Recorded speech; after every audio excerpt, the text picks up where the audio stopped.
Isabella ordered my transfer to a branch office in another city. Having him around all the time was getting to be a little much, is what she told people. The disappointment that had been building for so long finally peaked. And just like that, I wanted to let myself go. I accepted the transfer and left without a word. Once I got used to living alone, Isabella started showing up constantly, as if she couldn't get enough. She said she finally understood what it felt like to truly miss someone. From the moment I walked into the office that morning, everyone I ran into said, "Congratulations." When I got to my desk, my mentor and the company's design director, Jen, clapped me on the shoulder with an encouraging look. "Ben, you're going to be on your own from now on. You got this. I believe in you." I was completely lost. "Jen, what are you talking about? Didn't you see the announcement in the company group chat?" Jen looked surprised too. "Was it sent this morning?" I was driving, so I wasn't on my phone, I said, lighting up my screen. I zoomed in on the announcement image, reading the text word for word. I felt like I'd been hit by a stun spell, unable to move. "Ben, are you just finding out about this transfer now? Didn't Isabella discuss it with you before making it official?" Jen's voice snapped me back to reality. I forced a tight, awkward smile. "Oh, she mentioned something about it before, but I was busy and wasn't really paying attention." I found myself making excuses for Isabella, just to hang on to some shred of dignity. The truth was, I had only just found out. All I knew was that the person Isabella had originally chosen for the transfer was another experienced designer in our department. I had no idea why she had suddenly switched it to me. I was a senior designer in the R&D department at corporate headquarters, and I was also Isabella's boyfriend. Without any discussion, without my consent, she just issued a transfer notice, sending me to the branch office in the neighboring city to be their new design director. Sure, it was a promotion and in the long run a rare opportunity for my career, but it completely violated company transfer protocol. Professionally and personally, Isabella owed me an explanation, but I couldn't get a hold of her. Her phone was unreachable all day. Her assistant would just politely brush me off. "Ms. Vance is on a business trip, and she specifically requested her itinerary be kept confidential. I'm sorry, Mr. Carter, but as her subordinate, I have to follow orders. I can't reach her either, but don't worry, the moment I get in touch with her, I'll let her know you were looking for her." It was the kind of practice dismissal she probably gave to small-time vendors trying to get a meeting with Isabella. I got the message. Isabella was avoiding me. Isabella knew I'd come looking for her after that announcement went out. Maybe she hadn't figured out what to say, or maybe she just couldn't be bothered to deal with me, so she went into hiding. After work, I went home in a daze. Then I got a call from a good friend. He said he'd just seen Isabella at a new club his cousin had opened. "Do me a favor and ask your cousin which room she's in." "Thanks a lot." I hung up and rushed to hail a cab. On the way, my friend texted me the name of Isabella's private room. Standing outside the door, I took a deep breath, gripped the handle, and slowly turned it. I had barely cracked the door open when I heard voices clearly from inside. "Did you really transfer Ben to the Philadelphia office?" That was Chloe, Isabella's best friend since childhood and a minor shareholder in our company. "Yep," Isabella replied nonchalantly. "I mean, you guys have known each other forever. You're really okay with being in different cities?" Isabella paused for a moment, then said flippantly, "Honestly, having him around all the time was getting to be a little much." My left hand tightened on the doorknob. "What if he doesn't agree to go? Aren't you afraid he's going to raise hell? The branch office is desperate for someone. He's not the type to ignore the big picture.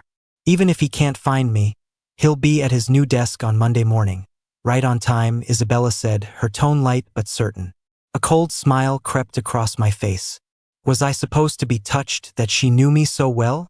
The director of the Philadelphia branch had been poached by a competitor with a massive offer a while back, leaving a total mess behind. Even if I couldn't reach Isabella in the next few days and never got an explanation, I was, in fact, planning to report to the branch office on Monday. She was right. My sense of responsibility wouldn't let me ignore the chaos in that design department. They couldn't afford to wait. My plan was, if I really couldn't find her, I'd just go over there and hold down the fort. Once they found a suitable replacement, they could transfer me back. Besides me, the one person who just wanted to stay by Isabella's side, any other designer would have jumped at a promotion like this. But hearing her say it was getting to be a little much, I suddenly felt like I'd lost all the courage I had to keep chasing her. For the past 2 years, I'd sensed Isabella's growing impatience with me, but I'd only felt a little disappointed, telling myself that even the most passionate relationships eventually cool down. It was normal. After all, we'd been together for so long. No one can stay intensely passionate and full of energy forever. But now, without any warning, I was just done. Maybe the disappointment that had been building for so long had finally reached its peak. I suddenly wanted to let myself go. I didn't want to keep making excuses for her. I couldn't lie to myself anymore. I had to face reality. Isabella didn't love me anymore. She was tired of our relationship. In the end, I didn't go into that room.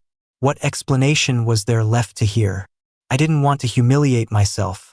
My left hand dropped from the doorknob, and I turned and walked away. The next few days were a blur of activity. I was busy handing off my projects and dealing with all the transfer paperwork. I was busy packing, buying household supplies, and shipping boxes. The Philadelphia office wasn't huge, but it was growing, and this was a real chance to make a mark. I thought I might be there for a long time. Maybe I'd even settle down there for good. I had to think ahead and make sure I had everything I needed. On Sunday, I drove to Philadelphia alone. Monday morning, I reported to the office right on time. Then, I dove headfirst into work, so busy I lost track of day and night. The former director's abrupt departure had left behind a mountain of problems, enough to keep my mind off everything else. By the time I had everything under control, more than a month had passed. It was only then that I realized Isabella and I hadn't spoken in over a month. Before, that would have been unimaginable to me. But now that it had happened, it didn't seem like a big deal. I used to want to be by her side every second of every day. Now, after a month of no contact, my life went on as usual. I felt fine. I hadn't even had a single sleepless night. Even stranger, during that time, I rarely even thought of her. With my work finally sorted out, I could finally breathe. That night, I took my department colleagues out for dinner. One of my team members, whose job required frequent contact with headquarters, shared a piece of news. I heard a new manager got hired in the admin department at corporate, someone with some serious connections. What was his name, right? Ethan Cole. The day he started, Isabella personally showed him around. Ethan Cole. I froze for a second. It had been a long time since I'd heard that name. No wonder. I chuckled softly. The answer I'd been missing all this time was suddenly crystal clear. Isabella personally gave him the tour? He must be a big deal. How old is this Ethan guy?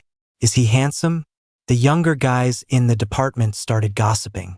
Probably around Isabella's age. Sharp, sophisticated, definitely has an air about him. You think he's Isabella's boyfriend? I don't know, but I thought I heard she was in a serious relationship. Really? Hey Ben, you worked at HQ. Have you ever seen Isabella's boyfriend? All eyes turned to me, gleaming with curiosity. I played dumb. Not really sure. Still, I think you and Isabella would make a great couple. You're the perfect match, the same guy blurted out. That picture of you two together is so easy on the eyes. I still have it saved. Someone else was surprised. What? There's a picture of Ben and Isabella together? It's not just the two of them, there are other people, but they're the ones who stand out. I stumbled on it in an article on the company's official blog. They both just looked so good that, as a sucker for pretty faces, I had to save it. With that, he pulled out his phone and showed everyone the photo. They all craned their necks to get a look. It looks like Isabella is leaning toward Ben. They really do look good together, right? I totally used to ship them. I glanced at the photo and immediately remembered when it was taken. It was 3 years ago, right after I joined the company during a new product launch. At the time, I was the one who had asked Isabella to keep our relationship quiet. Office romances are always gossip fodder, especially when your girlfriend is the company president. I didn't want to become the subject of breakroom chatter. Isabella had moped about it for a while, complaining that she couldn't even visit me openly at work or have lunch with me, that it felt like some kind of secret affair. That day at the launch, the media was there taking pictures. The designers from our R&D department were all lined up, and Isabella walked over last. She deliberately didn't stand in the center. Instead, as if by accident, she stood right next to me. Jen tried to pull her to the middle, but she refused. You were the biggest contributor to today's launch. You deserve to be the star in the center. As she said it, she intentionally leaned her body toward me. I kept my head down and tried to discreetly shuffle away. Suddenly, someone grabbed the hand I had behind my back. I froze and looked at her, but she just put on a perfectly serious expression, giving the camera her standard professional smile. No one knew that the great Ms. Vance was holding onto the hand of the man next to her while posing for the cameras. And so, the photo was taken and later published on the company blog. Thinking back on it now, I have to admit I could feel it then. Isabella really did love me once. It's just that time, as quietly as it passes, has a shocking amount of power, can make love fade and disappear.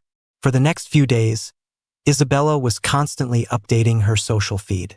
One day she was out horseback riding or rock climbing with friends, the next she was living it up at some club. It seemed she was doing just fine without me around. And in every single one of those pictures, I could see Ethan Cole. Isabella had never been one to share her personal life. Her feed would go for years without an update. I don't know if Ethan's return had changed her, sparked some new desire to express herself, but I wasn't interested anymore. My mind was completely occupied with design plans for the new product. I'd glance at the photos on her feed and then put my phone down. That evening after work, I was still in the office, tweaking a design draft. My phone rang. I stared at the name on the screen, momentarily stunned. It was Isabella, who hadn't contacted me in over a month. The second I answered, her familiar, cool voice came through the receiver, followed by a light laugh. "Babe, are you still mad at me?" I stood by the floor-to-ceiling window in my office, looking out at the city lights, my heart completely calm. It's been over a month, but you still owe me an explanation for transferring me without any discussion. But I was trying to give you a better opportunity for your career. I knew you wouldn't want to leave me, so if I had talked to you about it, you never would have agreed. So you just decided to ask for forgiveness instead of permission? Isabella, you know as well as I do that this completely violates company HR policy. Anyone else might have just quit on the spot. You were just banking on my conscience and sense of responsibility. Then I was wrong, but I really was doing it for your own good. I've seen what you've accomplished at the company over the years. You have the talent and the ability to lead on your own. You've been at headquarters for 3 years, you have enough experience. All you were missing was a stage where you could really shine. The design department at the branch office, that was my gift to you, a launchpad to bigger things. She was so eloquent. If I hadn't personally heard her say, having him around all the time was getting to be a little much, I might have actually believed her. I might have even been moved by her supposed good intentions and blamed myself for being difficult. Was it because of Ethan? I asked, cutting straight to the point. As soon as he came back, you shipped me off. What? What does Ethan have to do with this? Everything I said was... She was cut off by a man's voice in the background. Isabella, can I catch a ride with you later? Even after all these years, and through the phone, I recognized Ethan's voice. Are you two going out to dinner? I asked. Yes. I hung up the phone. After a moment's thought, I sent her a text. Let's break up. When I got home and showered, I picked up my phone to find dozens of missed calls. All from Isabella. As I stared at the screen, it rang again. Ben. What do you mean? I made myself perfectly clear. We're breaking up. Transferring you without your consent was my fault, and I apologize. But I really did it for you. You can ask your dad or your sister. Being the design director at the branch office is a great opportunity. Isn't it? For my good, or for your own? I scoffed. Why would you say that? That night at the club, I was outside the door. I heard what you said. I repeated her words slowly. Having him around all the time was getting to be a little much. Ben, listen to me. I'd had a bit to drink that day, and I was just running my mouth. That's not how I really feel. In vino veritas, isn't that what they say? It's not like that. It's not just about what you said. I said calmly. For the past 2 years, I've felt the change in how you treat me. Isabella, just admit it. You got tired of me. You were sick of having me around. I left just like you wanted. Shouldn't you be happy? There was a long silence on the other end. I don't agree to this breakup. You're just being impulsive right now. I'll give you some time. Let's both cool off. Ben, I'll call you in a little while. Whatever. A breakup isn't a divorce. I didn't need her permission. For days, Isabella's social feed was filled with pictures of her getting blackout drunk. I quietly muted her. Out of sight, out of mind. Things were busy at work. Besides the new product designs, the department had also hired 3 new people. Among the existing designers, only 2 were senior enough to mentor anyone, so I assigned one to each of them. That left 1 newcomer for me to train myself. I sighed. The team was still short-staffed. We needed more experienced designers. Fortunately, the girl I was mentoring, Lily, was smart and hardworking. A real promising talent. It's just that she was a little too worldly wise. From the day she started calling me boss, she began bringing me a hand-ground coffee from the shop downstairs every single morning. One time, during lunch, my office door was open. She walked by, saw me eating a piece of bread, and looked shocked. Boss, you're just having bread for lunch? I'm on a tight deadline with a report and didn't have time to go out or order anything, I said, pointing at my screen. The branch office wasn't as big as headquarters. We didn't have an in-house cafeteria. Sometimes when I worked late to meet a deadline, I'd forget to eat until I was starving. So I bought a big box of bread to keep in my office for those times, just to have something to tide me over. Boss, wait right here, Lily said, and then hurried off. 10 minutes later, she returned with an elegantly packaged meal. This was the only place without a line.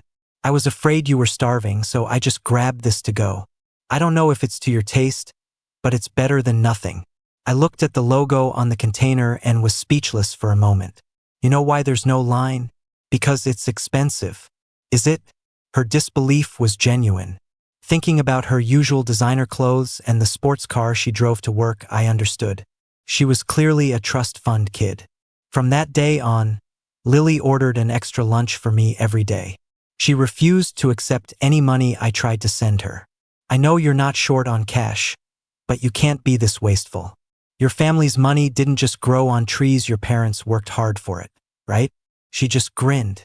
My dad says back in his day, an apprentice had to kowtow to their master and bring gifts on holidays. You're my mentor, so it's only right that I show my appreciation.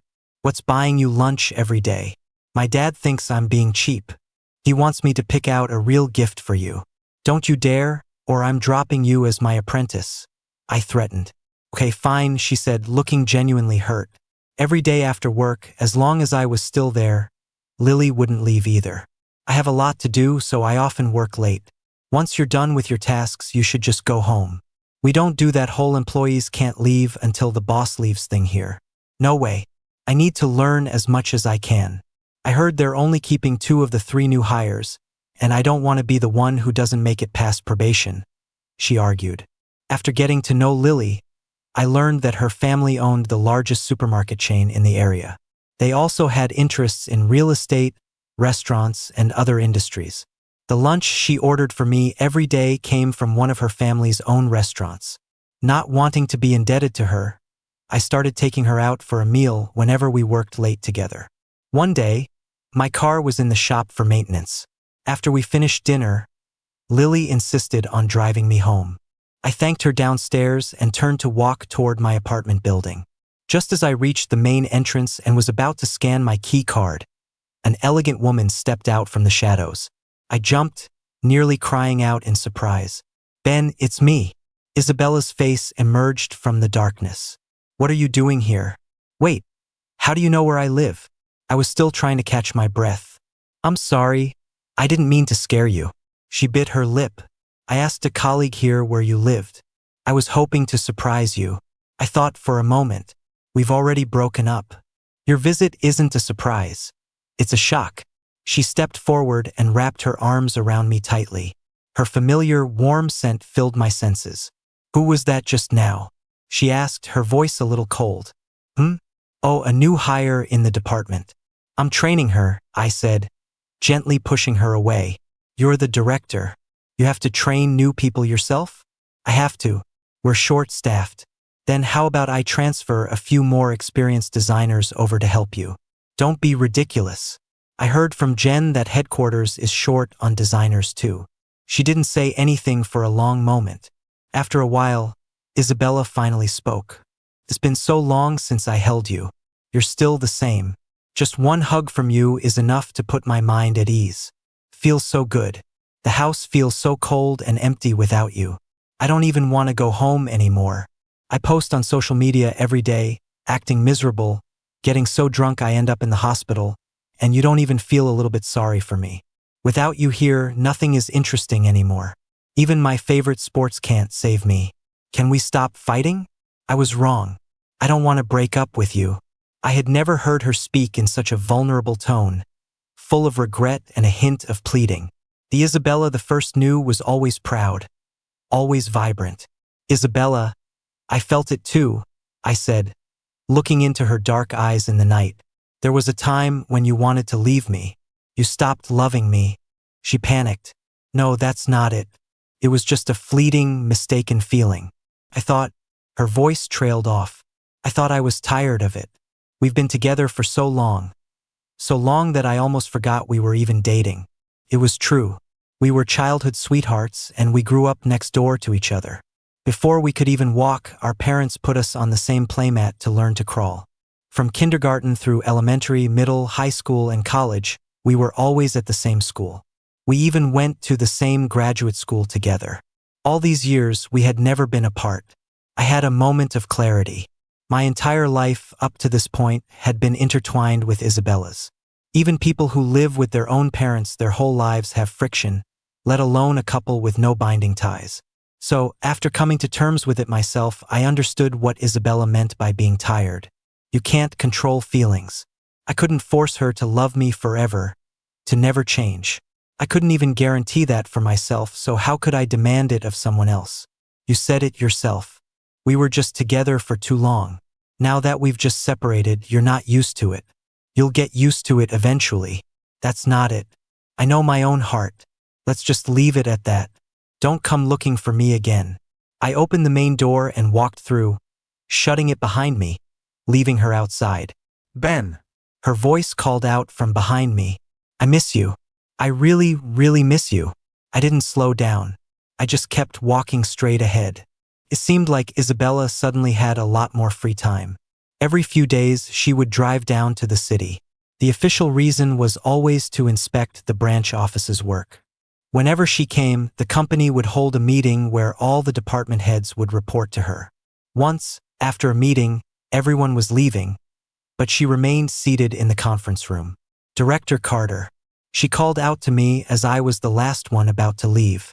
Could you please get me a cup of coffee? She rubbed her temples as she spoke, looking exhausted, her voice hoarse. Sure, I replied. When I came back from the break room with the coffee and reached the conference room door, I stopped. Isabella was leaning back in her chair, her eyes closed, breathing deeply. She had fallen asleep. I quietly pushed the door open and placed the coffee on the table. Just as I was about to slip out, I heard a voice from behind me. Thank you. I turned around. You look exhausted. Haven't you been sleeping well? She gave a small smile. Are you worried about me? Yeah, I pulled an all-nighter yesterday for the new deal in the Middle East. Then I drove over 2 hours this morning to get here for the meeting. I thought for a moment, then said sincerely, honestly, the branch has a general manager here. You don't need to be so hands-on. A preliminary bid discussion like today's, you really didn't need to come in person. Why work yourself so hard? It's worth it. Just to see you for a moment, she said softly. I was at a loss for words. Well, you don't look so good right now. Maybe you should go back to your hotel and get some rest? I asked. She shook her head. No time. I have to get back to the city now for a 9 p.m. flight. I'm going to the Middle East on business for about 10 days. The thought of not seeing you for that long is why I rushed over today. Just one look at you will be enough to get me through the next 10 days. I sighed. What was the point? 2 weeks later, Isabella was back. Her plane landed in the city, and without even going home, She drove straight from the airport to Philadelphia. She arrived at the office, looking travel-worn, right at lunchtime. Lily and I were eating on the company's rooftop terrace. Our cheerful conversation was cut short by her sudden appearance. "Ms. Vance," Lily said, immediately standing up. She looked from Isabella to me. I'll just get going. You two talk." The girl took off so fast she forgot her lunch, which she'd barely touched. Isabella sat down across from me, silent for a long moment. "Have you eaten?" I asked, breaking the awkward silence. Even if we were broken up, she was still my boss. I had to show some basic respect. She stared at the two identical lunch boxes on the table, and the identical meals inside, her expression unreadable. "Did you two order lunch together?" She finally spoke, her tone flat. I smiled. "One time, Lily saw me eating bread in my office and insisted on ordering lunch for me. It's from her family's restaurant. Tastes pretty good." I tried to refuse, but she insists on ordering 2 every day, and it's a waste to throw it out. She won't take my money, so I just treat her to dinner after we work late to pay her back. "You take her out to eat?" Isabella's tone was sharp. "She treats me, so I treat her back. It's normal. Treating each other back and forth. Doesn't that just mean you're spending more time together? What are you thinking?" I shot her a look. "She's my apprentice, 5 years younger than me. In my eyes, she's just a kid sister. Maybe to you, but the way she looks at you is not like a kid sister," Isabella said through gritted teeth. "Takes a woman to know a woman. You're overthinking it. Fine, let's not talk about her. I brought you a gift." She handed me a bag. It's a limited edition watch. Apparently, it was part of a Middle Eastern royals collection, quite historic. "Isabella, we're not together anymore," I said, standing up. "I can't accept such an expensive gift." I ignored the way the light in her eyes dimmed. I packed up the lunch boxes from the table and walked away. The next day, the company sent out an announcement. In recognition of the branch employees' hard work and performance, the president had decided to improve employee benefits by adding a cafeteria to the office. The cafeteria would offer a wide variety of food at a much cheaper price than outside restaurants. My colleagues were ecstatic. All morning, everyone was talking about it, praising Isabella as the most brilliant and considerate leader. I thought of the identical lunch boxes with Lily and Isabella's unhappy expression. Then I immediately shook my head. No way. Adding a cafeteria to the branch office was no small expense. Isabella was a shrewd capitalist. She wouldn't approve such a large expenditure for the company just because of me. She wasn't that sentimental. Just as I was thinking this, my phone rang. It was Isabella. The Philadelphia office's performance saw a huge jump last year, so headquarters was already discussing improving employee benefits. I proposed building a cafeteria, and it was approved unanimously. She started explaining before I could even say a word. "This way, that girl won't have an excuse to order you lunch anymore, and you won't have to take her out to dinner to pay her back. It's a win-win." Her voice was full of smug satisfaction. How had I never noticed this childish side of her before? On Saturday morning, I was at home, sleeping in. A call from Isabella woke me up. "Are you home today?" "Yeah, what's up?" "Nothing, just asking." She hung up. I tried to go back to sleep, but I couldn't. So I got up, went to the grocery store, bought some food, and came back to make myself lunch. Just as I finished cooking, my friend Mark called. "Guess where I am?" he said mysteriously. "Where?" I asked casually. "Open your door." Confused, I walked to the door and opened it to find a huge bouquet of sunflowers blocking the entrance. "Surprise."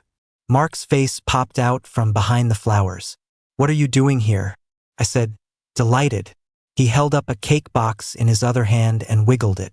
"Happy birthday." I had completely forgotten it was my birthday. "Come on in. I just finished making lunch. You can eat with me," I said, pulling him inside. "You can cook?" "I always pictured you as the type who couldn't even boil water," he said, looking curious. "In that case, I have to try your food." While we were eating, my parents video called. They said they figured I'd be sleeping in since it was the weekend, so they didn't want to bother me earlier. My parents and my sister all wished me a happy birthday. My parents' gift was generous. A direct deposit. My sister's was even more extravagant. She said she'd bought me a condo in Philadelphia as a birthday present, in the complex right next to my office. Mark said he was so jealous he couldn't stand it, and that the only way to soothe his wounded soul was for me to spend the day with him. I laughed and agreed. Since moving to Philly, I'd been so busy with work I hadn't had time to explore. This was the perfect opportunity to get to know the city. I drove Mark straight to the most famous local tourist spot. After an exciting half-day of sightseeing, I reached for my phone to take a picture and found my pocket empty. My phone was gone. I remembered checking the time on my phone right when we got to the entrance of the attraction. So it couldn't have been left in the car. Either you dropped it or it got stolen, Mark concluded. Either way, the chances of getting it back are slim to none. I nodded helplessly, resigned to my bad luck. I'll buy a new one in town tonight. At least my family already called this afternoon, so they probably won't call again, I said. We spent the afternoon visiting several more spots. As we were about to get dinner, Mark got a call and said something came up at home and he had to leave. I dropped him off at the train station and then headed to a phone store. It was already evening. I bought a new phone but would have to wait until tomorrow to get a new SIM card. On the drive home, it suddenly started pouring rain. The place I was renting was a small complex with no parking garage. I drove around for a while before I finally found a spot. After I parked, I grabbed my umbrella and ran for my building. As I reached my front door, I saw Isabella, soaked to the bone, leaning against the wall. When she saw me, she rushed over, about to wrap her arms around me. But then she looked down at her dripping clothes and hesitated. "Ben, where were you? Couldn't reach you. I was going crazy. I was about to call the police. Didn't you tell me you were staying home today?"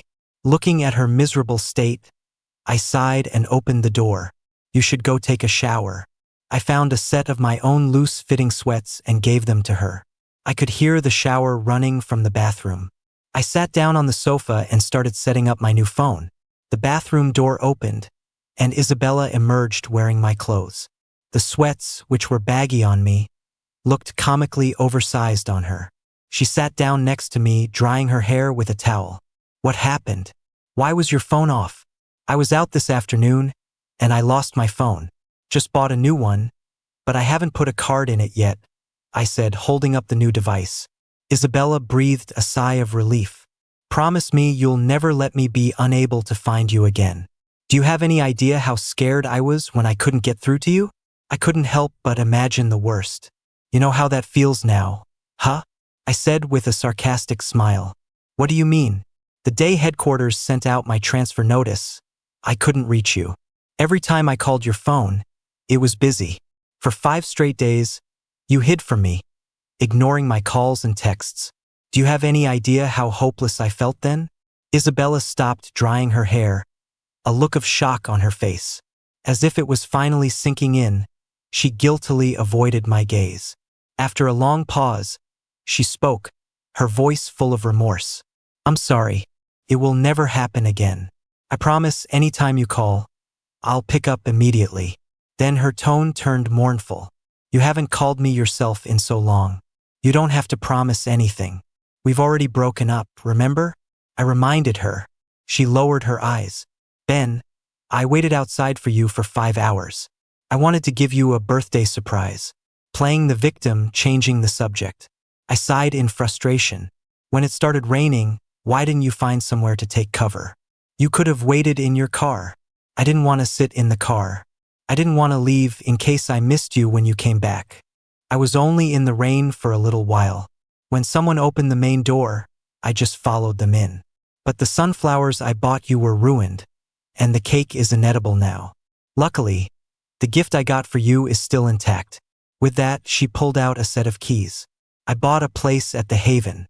You should move in. This complex isn't great, and it's not very secure. Get your documents ready, and we'll go handle the title transfer next week." The Haven? What a coincidence. I shook my head. "No thanks. My sister already bought me a condo in that same complex." She looked annoyed. A step too late again. The rain didn't stop that night, so Isabella couldn't leave. She slept on the sofa.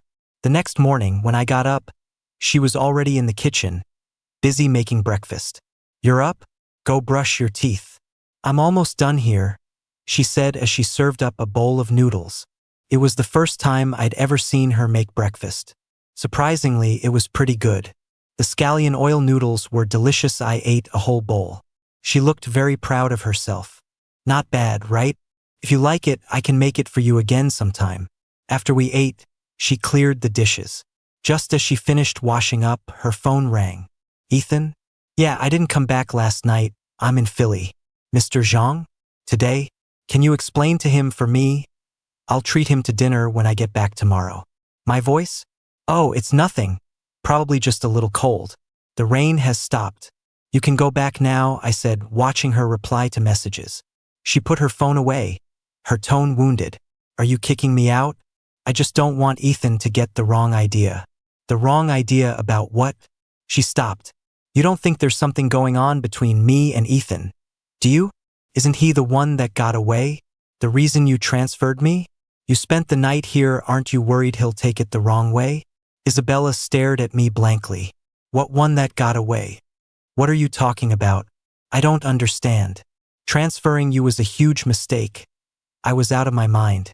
When I made that decision, I had no idea he was coming back. Stop pretending. You had a crush on him in college. No, why would you think that? Isabella put down her phone, looking like she was settling in for a long talk. Tell me, what did I do to give you that idea? I thought back seriously, and it seemed she had never explicitly expressed any feelings for Ethan. But I was her boyfriend at the time. If she had actually said she liked someone else, she would have been a cheater. She may not have said it, but her actions spoke for themselves. I gathered my thoughts and listed them out. One day, I saw you waiting in line for butterfly pastries at the shop behind campus. I thought you were buying them for me and was secretly happy about it. But I never got any pastries that day. Instead, I saw them on Ethan's social feed. He said someone who liked him bought them for him. To this day, I can still remember his post. Craving butterfly pastries, and she waits in line for 2 hours to buy them for me. It's nice to be liked. Back then, that bakery was doing some kind of limited supply thing, and their pastries were so good that the line was always incredibly long. And Ethan and Isabella were both on the student council, so they saw each other a lot. I remember confronting Isabella about it, asking her why she bought pastries for someone else. She denied it completely, saying I must have seen things, that she was never in that line. Isabella frowned, trying to recall. I remember now. She shot upright. I made a bet with Chloe and lost, so I had to do one thing for her. She made me go wait in line to buy her butterfly pastries. She had a crush on Ethan, so she gave them to him. You did it for Chloe? Then why did you deny it when I asked you? Because I lost the bet. I was embarrassed, she said with an awkward laugh. I was young and had a big ego. You were my boyfriend, how could I let you know I wasn't as good as someone else? But that was the only time I lost. I won every time after that. So, this whole misunderstanding was because of some stupid female rivalry? Wait, Chloe had a crush on Ethan? How did I not know that? Chloe was Isabella's childhood friend. They grew up together and went to the same university as us. We were all pretty close. She didn't just have a crush. She was a total simp for him. Whatever he said, she did, Isabella sneered. Right when Chloe started chasing him, she gave him a designer watch. Ethan took the watch but told her he wasn't looking to date, that he wanted to focus on his studies. He also said he didn't like being the center of attention and didn't want to become gossip because someone was pursuing him. And that idiot Chloe took his words as gospel. She even made us all promise not to tell anyone. Chasing a guy in secret, giving him gifts here and there. He took everything she offered but never said yes. Ethan said he wouldn't date during school, so she thought she could win him over after graduation. Turns out, he left the country before he even graduated. I found out later that Chloe even sent him a lot of money while he was abroad. He wrote the book on being whipped. It suddenly dawned on me. I get it now. Chloe liked Ethan, but Ethan liked you. Isabella looked shocked, her voice rising. How is that possible? Back then, I had more than one reason to think you liked him. For a while, you changed your phone wallpaper. One time, I happened to see Ethan's phone screen and noticed you two had matching couples wallpapers. You mean that goofy anime wallpaper? Didn't I explain that to you? It was a prank by Chloe.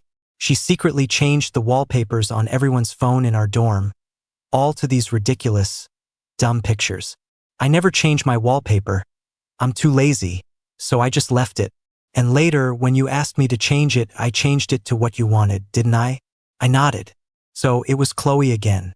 But is it possible Ethan told her to do it? After you changed your wallpaper, Ethan changed his to the matching one and then deliberately checked his phone in front of me to make me misunderstand. Isabella froze. I continued my analysis. And back then, after he posted about the pastries, I confronted you. You denied buying them and said you never saw his post. I checked my phone again and the post was gone. I just assumed he deleted it. So, did you really not see it? Or did you see it and deny it out of guilt?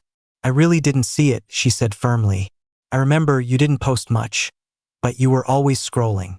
If you didn't see it, that can only mean one thing. Ethan set the post so that only I could see it. Your analysis actually makes a lot of sense, Isabella said, nodding slowly. So, what's the deal with Ethan working at the company now? Is that related to Chloe too? It really was Chloe who recommended him. I swear. You know Chloe has some shares in the company, and she's my best friend. When she asked me to give Ethan a position, I had to do her that favor. Then her eyes widened in realization. Lately, I have been seeing Ethan a lot. It's always Chloe who invites me out, and he just happens to be there. But he always tries to talk to me, and a few times I got really annoyed, and he just stares at me. I get it now. He knew you transferred me. He probably found out from Chloe that you told me we were breaking up. He's trying to make his move. Ben, you have to believe me. I wasn't tempted by him at all. I've never even been alone with him. My voice was flat. Whether I believe you or not doesn't really matter. We broke up, right? Here we go again. Go home. If you don't leave, I'm going to a hotel. Monday morning, as soon as I got to the office, I got a text from Isabella. I've already fired Ethan. I won't give him any chance to get close to me. I also chewed out Chloe for being an idiot and dragging me into her mess. Ben, I'm not interested in any other man. I put my phone down and got back to work. I didn't reply to Isabella, but that didn't dampen her enthusiasm in the slightest. She texted me every day, sending a little joke here and there, or even a picture of a weird-looking cloud she saw. At night, like she was giving a daily report, she'd list everything she did, ate, and where she went. And she always ended with home before 10 p.m. Today. Another day of early to bed, early to rise. Seeing those messages, I just felt a sense of helplessness. There was a time when I tried everything to get Isabella to go to bed early and wake up early. She used to stay up late drinking all the time and had even been hospitalized for liver and stomach problems. The doctor told her she needed to take care of her health. But she completely ignored my advice. I pleaded with her, but she wouldn't listen. Eventually, I got angry and just ordered her. You have to be home before 10 p.m. every night. To this day, I can still remember the half-amused look in her eyes when she heard me say that. It was as if she was mocking my arrogance. Who do you think you are? What gives you the right to tell me what to do? She didn't say the words, but I got the message. Back then, my love for her hadn't faded yet. Seeing that look, my first reaction was pain. Then, my immediate instinct was to not make her unhappy, so I never dared to use that commanding tone with her again. She continued to do as she pleased, staying up late every night, partying at clubs with her friends until the early hours. She was free, going wherever she wanted without having to report to anyone. Over the past 2 years, she had gradually stopped caring about what I said, stopped caring about my feelings. I had only ever been in a relationship with her, so I didn't know how other couples acted. When I first noticed her attitude toward me turning cold, I was terrified. I was scared she didn't love me anymore. But after being ignored, given the cold shoulder, and even subjected to the silent treatment day after day, my love for her slowly began to diminish without me even realizing it. Until there was nothing left. I didn't love her anymore. I decided to break up. Now that I had left her, she suddenly remembered the things I used to say. And she started following my advice, going to bed early and waking up early every day. A heart that's been hurt can't heal. This belated devotion did nothing to move me. On Friday night, I was working late again. I wanted to get everything done so I could spend the weekend back in the city and see my parents. By the time I finished, it was almost 9. I shut down my computer and turned off the lights. When I walked out to the main office area, Lily was just finishing up too. She stood up. "Boss, let's go together." I don't know if it was because of all the overtime lately, but my head felt fuzzy. As I was walking down the steps outside the company building, I slipped on a small piece of watermelon rind, and the world started spinning. Luckily, Lily grabbed me just in time, saving me from tumbling down the stairs. But I couldn't avoid injuring my ankle. A sharp pain shot through it. Lily took me to the hospital. The doctor said it was a minor fracture and that I needed a cast. My plans to go home were ruined. I didn't want my parents to worry, so I didn't tell them the truth, just made up an excuse about having something to do this weekend. With a cast and crutches, getting around was difficult. Lily insisted on coming over to take care of me. After her relentless persistence, I reluctantly agreed to let her bring me 3 meals a day. But every time she dropped off food, she would linger at my apartment, dawdling for ages before finally leaving. On Sunday afternoon, after bringing me lunch, Lily started her usual routine. "Oh boss, the living room floor looks a little dirty. Let me just mop it for you before I go. This robot vacuum is so dumb, it's no match for a person." Then she took the mop and spent nearly half an hour going over the same small patch of floor again and again. Only after I repeatedly urged her to leave did she reluctantly put down the mop and walk toward the door, looking back every few steps. "Lily," I called out to her. "I just got out of a relationship, and I have no plans to start a new one right now. Besides, you're 5 years younger than me." As an adult, it was obvious what Lily's intentions were with all her attentiveness. I decided to be direct. "Don't waste your time on me." Lily was silent for a few seconds. "Your ex-girlfriend is Ms. Vance, right? How did you know? I've never seen a president visit a branch office so often. Plus, the way she looks at you is so obvious. I bet everyone else in the design department has figured it out too." "I'm not getting back together with her," I said. Before she could get her hopes up, I added, "But I'm not going to get with you either. Right now, I just want to focus on my career." Lily pouted. "You can reject me all you want, but I'm going to keep trying. Don't tell me what to do." She turned to leave in a huff. Just as she took a couple of steps, the doorbell rang. Lily opened the door to find Isabella standing on the other side. Isabella gritted her teeth. "What are you doing here?" Lily said smugly, "I'm here to take care of my boss."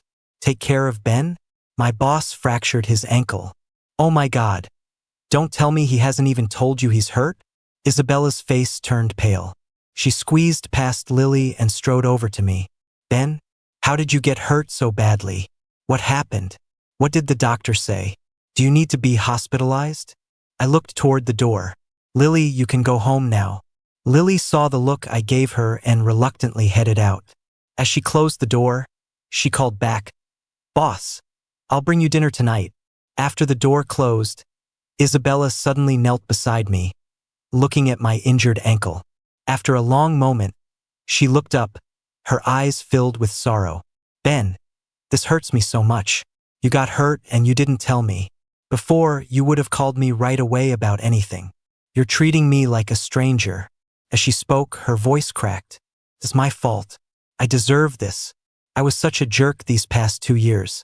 I completely broke your heart. Now, I constantly think about the things I did. How I'd ignore you, answer your calls only when I felt like it, and pretend I never saw your texts. It wasn't until you started treating me the same way that I finally understood how much pain and sadness you must have felt. I'm such an idiot. How could I have ever treated you like that? When I promised, long ago, that I would do everything in my power to make you happy for the rest of your life." I sighed. It's all in the past. None of it matters anymore. Isabella looked pained and buried her face in the sofa cushions. "I ruined everything. I could have been so happy. Ben, I took you for granted. My life has always been too easy. We were together for so long, and you were always so good to me that I lost my head and forgot how important you were. I thought I was tired of you, that I wanted to leave you and breathe some free air. We'd never been apart our whole lives, and for a moment, I got confused and thought I'd lost my freedom. It wasn't until you left that I realized how much I can't live without you. Without you, every day is dull and long. It feels like I've lost interest in everything. I have no energy. I just wander around in a fog. Even landing that huge multi-million-dollar deal in the Middle East, something that should have been thrilling, felt completely meaningless without you there to share it with. I think about you during the day and can't concentrate. I think about you at night and can't sleep. Night after night, I'm consumed by regret. Arrogantly transferring you away was the biggest mistake I've ever made. Without you here, I'm going crazy wanting to see you. And now you're hurt, and another woman is the one taking you to the hospital and staying by your side. Do you have any idea how jealous I am of her? Now, I don't even want to go back to the city. I'm afraid that if I leave, that Lily girl will take advantage of the situation. She's taking care of you when you're vulnerable. What if you start to have feelings for her?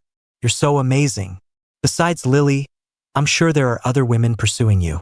How could I have been so foolish as to transfer you to another city all by yourself? If you were by my side, no other woman would be a threat. I chased them all away. But now we're in different cities, and I worry every single moment that some other woman is trying to win you over. I really brought this all on myself. Ben. Isabella suddenly looked up, her voice pleading. Can we get back together? Please give me another chance. I don't want to be tormented like this anymore. I thought for a long time, then spoke sincerely. Love is a strange thing. You can't control it.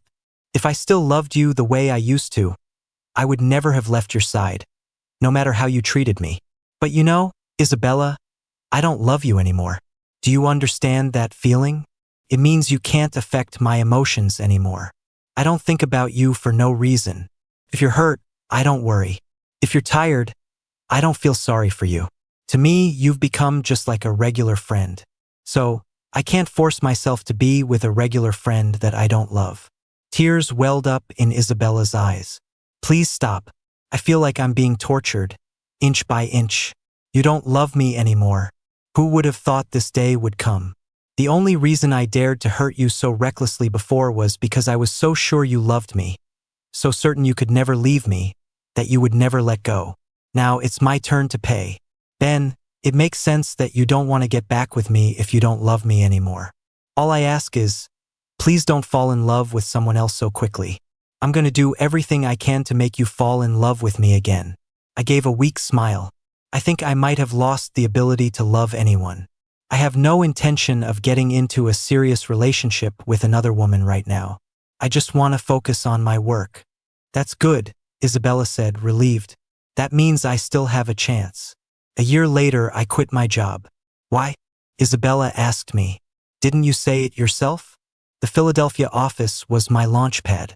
So, I'm using it to launch myself to bigger and better things. I've always planned to open my own design studio. I don't want to work for you forever. Isn't it better to have my own business? Besides, my family is very supportive of me going out on my own. My sister even gave me some startup capital. I'm not blaming you for starting your own business. Ben, you know I support you in whatever you do. I'm just a little hurt that you never talked to me about your plans for the future. There was no need to, I said bluntly. Isabella seemed to have gotten used to my way of speaking and didn't get angry.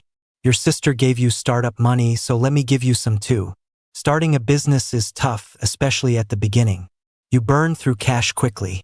I don't need it, I replied coldly. She hesitated. The same day you left the company, Lily also quit. Is she going to help you with your business? No, I said, shaking my head. She had offered, but I turned her down. I explained she's a real heiress. Her family has plenty of money. She was working to chase her own dreams for a few years while she was young. Her family wasn't going to let her stay out here forever. She has to go back and take over the family business eventually. Isabella breathed a sigh of relief. As long as she's not coming to work with you. On the day my studio opened, many friends sent flower arrangements. 2 of them stood out. One was filled with pink roses, the other with red roses. My new assistant asked me, Mr. Carter, these 2 arrangements look very expensive. Should we put them somewhere special? No, just log them and put them with the others. A few friends came in person to congratulate me. They were also potential future clients. I smiled and walked over to greet them. The sun was shining down, and I felt nothing but brightness inside.